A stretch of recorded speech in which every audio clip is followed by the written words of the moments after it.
निंदा के प्रति सकारात्मक रुख अपनाएं। जीवन में कई बार ऐसी परिस्थितियां सामने आती हैं जो असह्य होती है और मन को खिन्न, दुखी तथा उदास बना देती है। इसी तरह की परिस्थितियों में एक है किसी के द्वारा अपनी आलोचना या निंदा किया जाना। किसी व्यक्ति में कितने ही दोष, दुर्गुण क्यों न भरे हों, उसे अपनी कमियां दिखाई देती भी है तो वह उनके लिए अपने स्वभाव को नहीं, परिस्थितियों को ही जिम्मेदार ठहराता है। गलतियां होती हैं तो कारण बताया जाता है कि परिस्थितियां ही अमुक प्रकार की थी जिनमें ऐसा होना स्वाभाविक था। गलतियां करने और स्वभाव में त्रुटियां होने के बावजूद भी मनुष्य उन्हें स्वयं तो नज़रअंदाज करता ही है, अपने साथियों, मित्रों, परिचितों और अन्य लोगों से भी यह अपेक्षा करता है कि वह उन परिस्थितियों को नज़रअंदाज कर दे।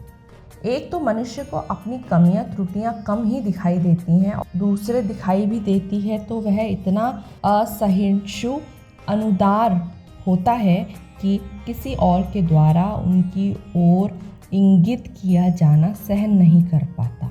इसे व्यक्ति का अहंकार भी कह सकते हैं कि वह दूसरों को अपने दोष दर्शन का अधिकार नहीं देना चाहता और यदि कोई दोष देखता या बताता है तो न केवल दुखी होता है वरन उनका प्रतिकार करने के लिए कटिबद्ध हो जाता है। अपनी निंदा, आलोचना को न सह पाना एक कमज़ोरी ही कही जाएगी।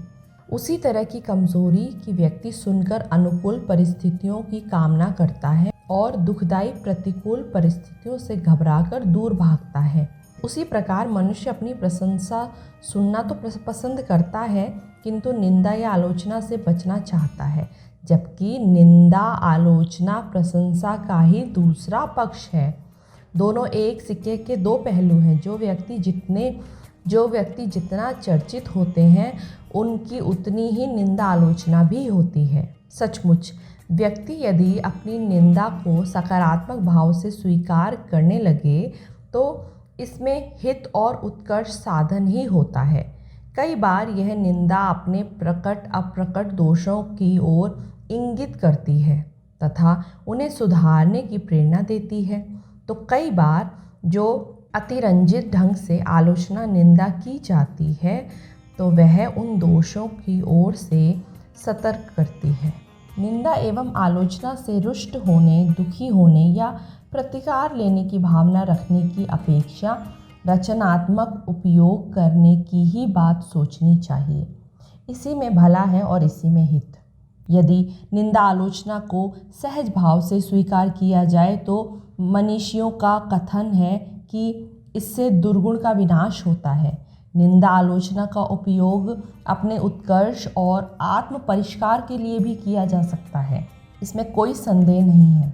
चाहिए वह दृष्टि जो निंदा के प्रकाश में अपने दोष, दुर्गुण को खोज सके और चाहिए वह सहिष्णुता जो निंदा, आलोचना सह सके।